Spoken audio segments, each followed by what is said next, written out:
science of that when we come back from the short break. Thank you very much. Bruce Lipton. Okay, thank you. Thank you very much for staying. I know it's getting later, but we'll try and finish this because this is, as Doug said, this is the most relevant part, because once we understand how the machine works, now let's talk about how the machine is programmed to work, and this becomes more relevant for us. And I said there are several things I'm going to talk about, but the first one I want to talk about is what I call assumption number one, and that is the one that said biological processes employ Newtonian physics. And we talked about that, and what we said is that Newtonian mechanisms are based on the universe being a matter machine, so that all you have to study is the matter, that it's a complex machine that if you take it apart and study the pieces, then you can understand how the complex machine works by looking at all the individual pieces, and then by being able to do that, you should be able to create new pieces and control the expression of the machine. Remember, that was the mission statement of science, to control and dominate nature. Well, that means the ability to understand how the machine works and then replace the parts. Well, the issue about that is revealed in this article, which was in Science. This is a mainstream journal, conventional biomedical journal, and I'll read it for you in case you can't see it. And it says, but perhaps the biggest challenge to reductionism, the concept of taking it apart and looking at it, it says, but perhaps the biggest challenge to reductionism comes from the concept of information. Remember, information are signals, okay? The signals that control. And here's what I'm going to emphasize it now. It says, in biology, information is carried and received by molecules, which is fully consistent with the reductionist principles of physics and chemistry. The point it says is this, that in biology, information is only in the molecules. If it's only in the molecules, then to adjust your body, I provide you with new molecules, and there, of course, is the foundation of the pharmaceutical industry to make new molecules to adjust your body. But the issue is information only carried in molecules? Well, in old-fashioned Newtonian physics it is, but not in our new physics. The old Newtonian mechanism said the universe was made out of matter. It's just like a machine. But in 1925, we reestablished a new view of how the universe works. And it says this, that in quantum mechanics, the universe is actually made out of energy. What you look at as physical matter at the very atomic structure doesn't physically exist. That the atoms are not real physical at all. Even though I can show you an electron micrograph of atoms, they're pairs of atoms where the arrows are indicating right there. Here's an interesting truth.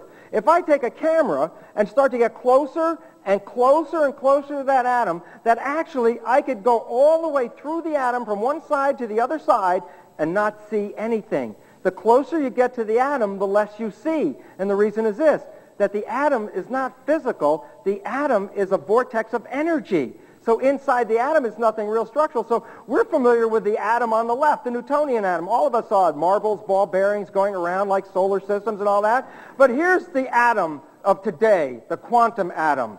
And it's not missing, it's actually there. But the issue is a quantum atom has no physical structure to it. But the energy behaves as matter in an atom.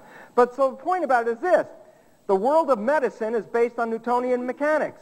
It's based on materialism. But in quantum mechanics, it says matter isn't the end point. Energy is the end point. According to quantum physics, you can never understand the universe if you don't incorporate the role of energy in the process, because energy shapes matter. Number two, the concept of reductionism. Sure, I can study atoms, how they connect to each other, and look at that as physical atoms, but the point is, atoms are not like marbles. Here's the edge of this marble, here's the edge of that marble. I can say this marble is separated from this marble, but the reality is this, they're energy. There are no edges to them. So this atom and this atom are always touching and entangled with each other. The atoms that are in your body are energy waves that are involved with the energy all around you as well. You cannot get out of the energy field. There is no way to study an individual without studying the energy. So the concept of reductionism gives way to this new understanding which biology is beginning to adjust to. It's called holism. It says everything is entangled. I can't just look at one little part and say that part is wrong, because that part is connected to all the other parts. So the bottom line is this, we're pulling back, rather than looking at reductionism, we're pulling back and looking at holism. How your health is not just a matter of the physical structure in here. How your health is related to the environment and how you fit into the environment. So a doctor or a health practitioner much concerned about how actions in your family dynamics, community dynamics, work dynamics, because all of those are contributing to the functional structure of your own body. So the fact is, looking at little things and blaming little points has been an error, because we now recognize that reductionism is not the way of seeing science, it's holism. And then, of course, the concept of determinism falls out completely, because you can't ever determine all the interacting events that lead to a process. And the result is, actually, there's a theory in quantum physics, not a theory, it's a principle called the principle of uncertainty by Heisenberg. And it says the more accurate you try to measure something, other parameters of that disappear, so that you can never actually determine anything. So we've tried to live best we can, but we can't ever really come to that belief of controlling in fullest how we live on this planet. I bring this paper up, Detecting Individual Atoms and Molecules with Lasers. Every atom or molecule emits and absorbs light of characteristic wavelengths. That's the first line under the title. What does it mean? Every atom and molecule emits energy. In other words, every atom is vibrating and giving off an energy frequency. But not only that, every atom is also receiving energy. So every atom or molecule in your body is not only giving off energy, but it's receiving energy, and the energy it receives will alter its expression. So what does that mean at the level of the atom? Well, let me step in front of this and show you this. If I stand here, and if you can see my hand, and let's say that the red side of this nucleus, this is a theoretical model of an atom. We're still using the physical structure right now. Let's say the red side of the nucleus is negative, and the green side is positive. If I put a voltmeter over at this side of the atom, what am I going to read, positive or negative? Okay, did I say the red side was positive? What did I say? Red is positive. So what am I going to read over here? Positive. And if I read it on the other side, what is it going to be? Negative. If I read it at the middle, between both of them, think about it for a second, what's the answer? Neutral, because it's between both. Well, the fact is, yes, if I move the voltmeter all the way around, I'll get different voltages. But here's the truth. The atoms actually move themselves, so that I don't have to move them around. The atoms are spinning. Oops, let me go back. I'll go back to that one again. The atoms are spinning, and as they spin, if I put a voltmeter out of here, then what's it going to do? Positive and negative. Color is positive and negative. So what am I reading? Positive, negative, positive, negative, positive, negative. If I attach a voltmeter, it looks like that. If I now get a printout of the voltmeter, what does it look like?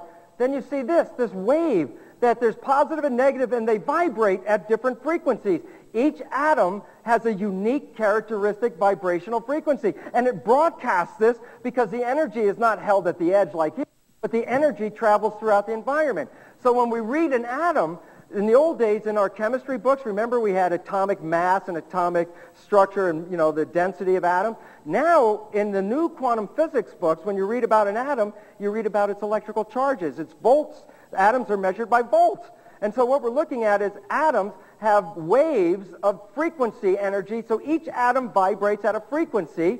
So it's not only emitting a frequency, but atoms can also absorb frequency because energy can be absorbed by other energy. So when we look at this spectrum, this is what we saw in our chemistry books when we went to high school, an atomic spectrum here. So I have different molecules, hydrogen, helium, mercury, uranium, and little color bars. But colors are frequencies. They're vibrational frequencies. What does it say? It says that each atom has a unique frequency vibrational signature that separates it from other atoms. That's how we can tell the composition of planets and stars, because if we read the light emitted from them, the light can be interpreted as to the composition of the planet. So we can read frequency and understand matter through the frequency. Well, the relevance about this is in this picture right here. This is a breast scan. And the question is this: am I actually looking at a picture of the breast, yes or no? Is this an actual photograph of a breast? No, it's an image of the breast. What is it an image of? It's an energy spectrum. And it's interesting. Medicine doesn't recognize the role of energy, but uses all the new quantum physics devices derived to read energy. So PET scans, CAT scans, the MRIs, all those kinds of technologies work on what? Reading the energy. So the relevance is this. They understand that the CAT scan will pick out the tissue there in the center where a cancer is. Well, why do I know that that's a cancer tissue? And the answer is the energy emitted by those cells is different than all the other energy. So when I do an energy scan, I can start to see the character of the cells by the energy they are emitting. Well, what's the relevance? And the answer is this. Conventional medicine would then see this and say, well, then what I have to do is go inside there physically, cut out that bad tissue and remove the bad tissue, only using the energy process for diagnostics. But the bottom line is this, as we showed in the slide about atoms, not only do they emit energy, but they absorb energy. So the interesting part is, rather than physically going in there, it is then possible to put the energy back in to adjust the energy of the cells rather than to destroy the cells.